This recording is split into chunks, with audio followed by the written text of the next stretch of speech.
Hello student, मैं Amit sir, आपका online trainer.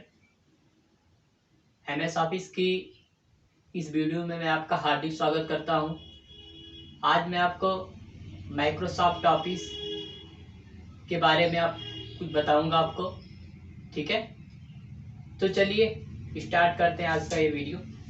तो सबसे पहले हम बताते हैं आपको एमएस ऑफिस। ठीक है, एमएस ऑफिस मतलब माइक्रोसॉफ्ट ऑफिस। ठीक है, एमएस ऑफिस का जो पूरा नाम होता है वो होता है माइक्रोसॉफ्ट ऑफिस। ध्यान से पढ़िएगा, आज की वीडियो में एकदम मैं आपको एमएस ऑफिस का जितना भी टॉपिक है पूरा कंप्लीट अच्छे तरीके से मैं क्लियर करने वाला हूं, तो आप थोड़ा इसको ध्यान से पढ़िए। ठीक है, तो एमएस ऑफिस का मतलब होता है माइक्रोसॉफ्ट ऑफिस। यानी एमएस ऑफिस का मतलब क्या होता है? Microsoft office. तो माइक्रोसॉफ्ट इसका फुल फॉर्म होता है, माइक्रोसॉफ्ट होता है। और माइक्रोसॉफ्ट एक कंपनी का नाम है जिसे माइक्रोसॉफ्ट ऑफिस को डेवलप किया यानी कि बनाया है। ठीक है, तो माइक्रोसॉफ्ट ऑफिस एक प्रकार का, देखो माइक्रोसॉफ्ट ऑफिस देखो, यानी कि एमएस ऑफिस एक एप्लीकेशन सॉफ्टवेयर है। यानी कि तो एमएस ऑफिस है यानी कि माइक्रोसॉफ्ट ऑफिस एक प्रकार का एप्लीकेशन सॉफ्टवेयर है जिसे सर्वप्रथम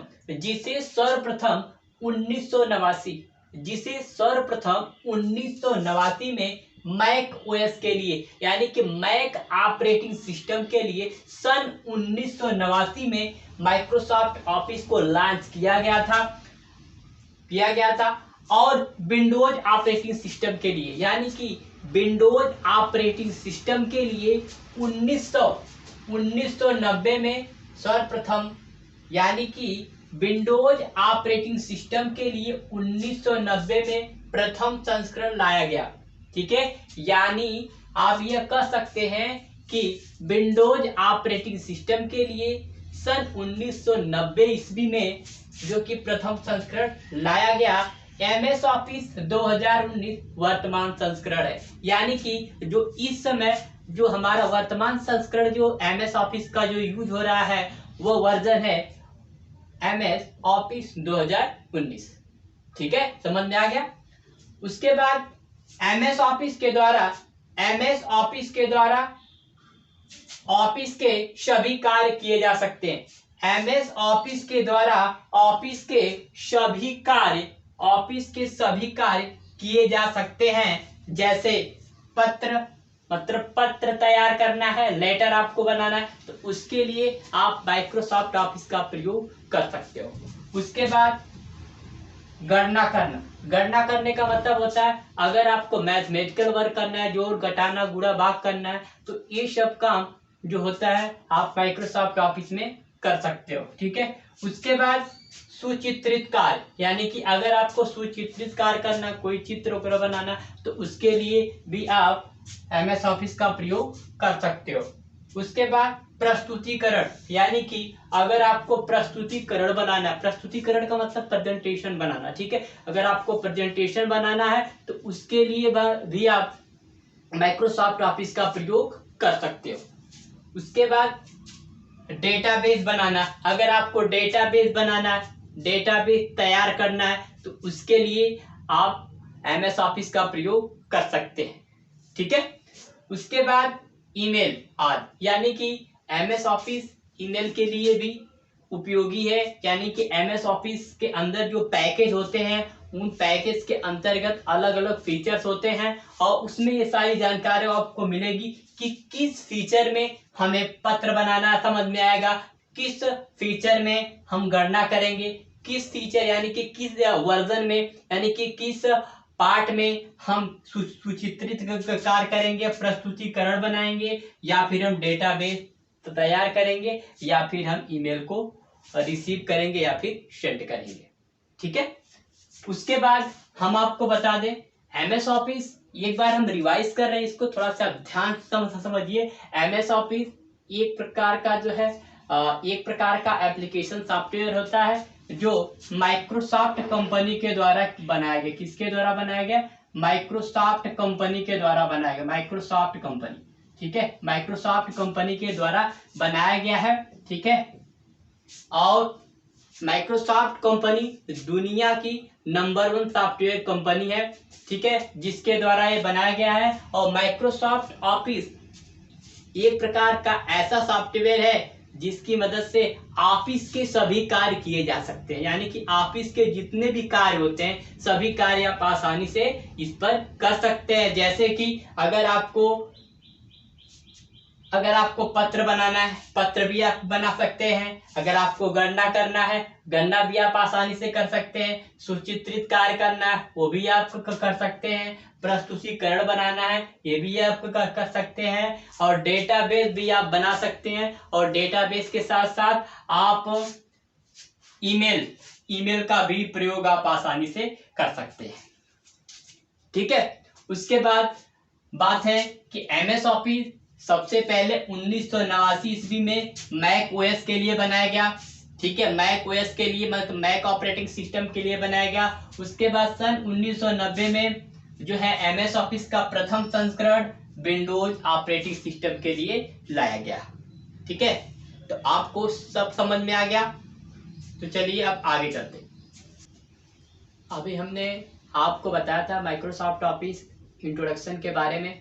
अब हम आपको बताएंगे माइक्रोसॉफ्ट ऑफिस के हार्डवेयर रिक्वायरमेंट, यानी कि माइक्रोसॉफ्ट ऑफिस अगर आपको अपने कंप्यूटर या पीसी में अगर आपको इंस्टॉल करना है तो इंस्टॉल करने के लिए इसकी मिनिमम रिक्वायरमेंट क्या होनी चाहिए, ठीक है। तो उससे पहले मैं एक बात आपको मैं बता दूं कि एमएस ऑफिस 2013 एक नया संस्करण है, ठीक है। एमएस ऑफिस 2013 एक नया संस्करण है, बट प्रेजेंट टाइम में यानी कि वर्तमान समय में जो माइक्रोसॉफ्ट ऑफिस का जो नया संस्करण जो यूज हो रहा है वो वर्जन है माइक्रोसॉफ्ट ऑफिस 2019, ठीक है। बट 2013 भी एक प्रकार का क्या है, यह भी एक प्रकार का नया संस्करण है, ठीक है। यह एक प्रकार का क्या है, नया संस्करण है, ठीक है।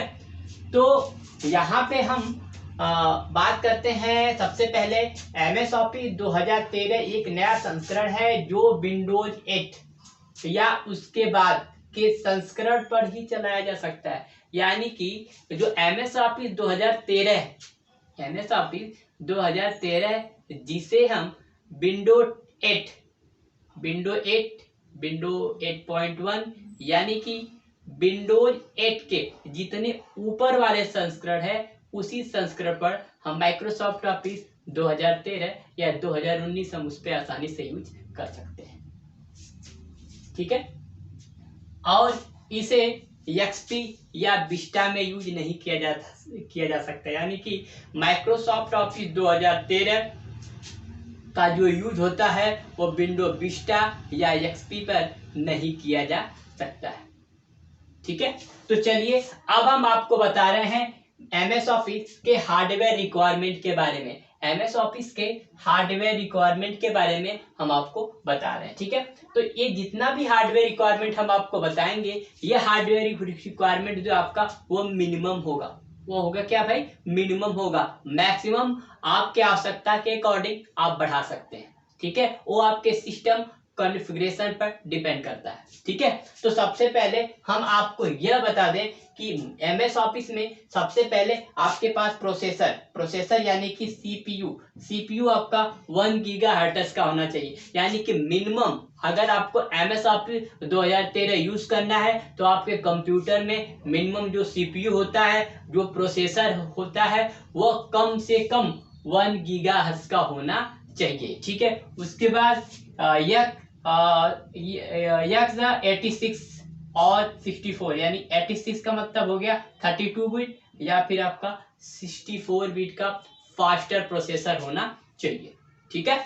उसके बाद बात करते हैं रैम यानी कि मेमोरी के बारे में। आपके कंप्यूटर में अगर आपको एमएस ऑफिस 2013 अगर आपको यूज करना है तो उसके लिए आपके कंप्यूटर में मिनिमम रैम 1 GB का होना चाहिए। बट वह 32 बिट ऑपरेटिंग सिस्टम अगर आपके कंप्यूटर सिस्टम में 32 बिट ऑपरेटिंग सिस्टम है तो उसके लिए आपके कंप्यूटर में मिनिमम 1 GB का रैम होना चाहिए। मैक्सिमम आप अपने सिस्टम के कॉन्फ़िगरेशन के आधार पर लगा सकते हैं, ठीक है।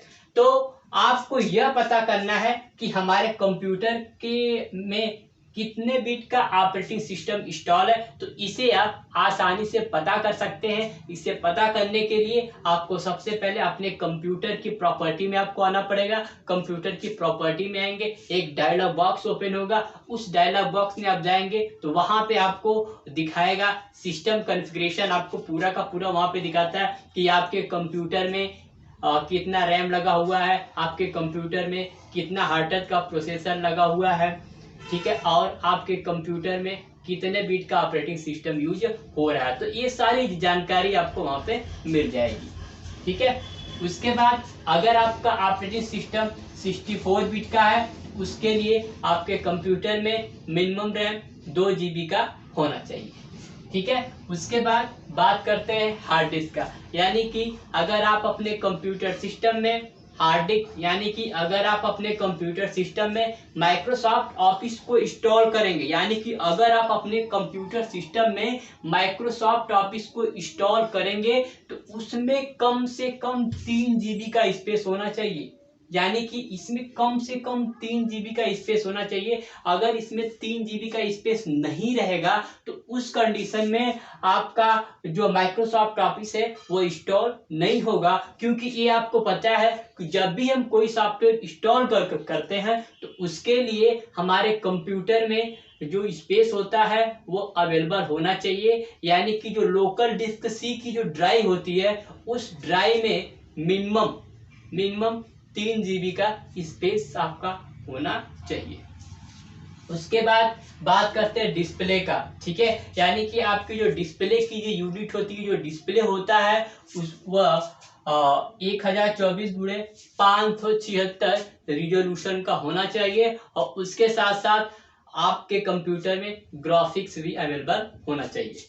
उसके बाद बात करते हैं डॉट नेट अगर आपको MS ऑफिस 2013 यूज करना है तो इसके लिए आपके कंप्यूटर में डॉट नेट का 3.5 या 4.0 या फिर 4.5 वर्जन का सॉफ्टवेयर आपके कंप्यूटर में इंस्टॉल होना चाहिए, ठीक है। अगर आपके कंप्यूटर में डॉट नेट का सॉफ्टवेयर नहीं है तो आप उसे गूगल में जा करके आप उसे आसानी से डाउनलोड कर सकते हैं।